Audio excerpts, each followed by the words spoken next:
Hi, this is Daniel. I'm back. I'm back here in San Francisco. I'm at the Golden Gate Bridge. You know, California, here I come. Right back where I started from.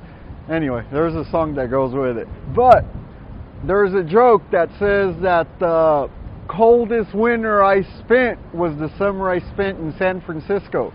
And it is, man. It's nice and windy and cool here, so if you hear a little wind in the background, don't mind it. I'm here to talk to you about when I looked at this bridge and I looked at the complexity of it. You know, as you can see, there's just this convoluted bunch of metal, just twisted and bent, and like it's going nowhere. It's like just compartmentalized. It's all like this.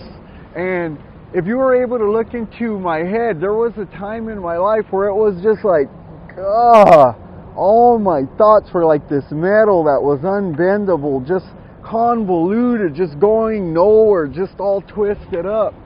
But with the help of good people, and actually the how is honesty, open-mindedness, and willingness is how I did it. By being honest that I didn't want to be unhappy anymore and always locked up and always apologizing, and being open-minded to where even though my brain looked like this convoluted mess, my thoughts, I was open-minded to saying, okay, can somebody help me? And then being open-minded to believe that, yeah, people can help straighten out all this crazy mess, this grief, this anger, this despair, this resentment, this vindictiveness, this the world owes me, this I was done wrong, you know, all of that. And the last one being the W and how willingness, because it takes willingness. But with honesty, open-mindedness, and willingness, I was able to change the way I thought. I was able to work on getting clean and sober. I was able to work on, instead of going to drugs, turning to alcohol and substances, turning to people. And it wasn't always people, places, and things that got me loaded. It was my thoughts. And I didn't have a substance use disorder. I didn't have a drug problem. I had a thinking problem. And when you look at how this twisted bunch of metal was, little by little, people started working with me and straightening it out.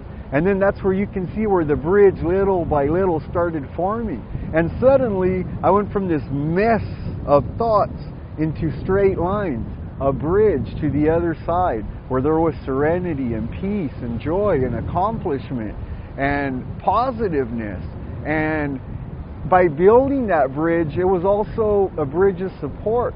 That bridge is there to support me to get to the other side. But also, as being part of that building process, I'm able to support others and get to the other side. And I just wanted to share this with you, and I wanted you to experience it with me, and I wanted you to see what I meant. Because sometimes in speaking, you know what you mean, but sometimes people need to see it. And I just want to tell you that there is an opportunity to change if you cross that bridge. Sometimes you have to work on it to help build it, but it will support you and get you to the other side. I promise. I'm living proof of it. I'm right here.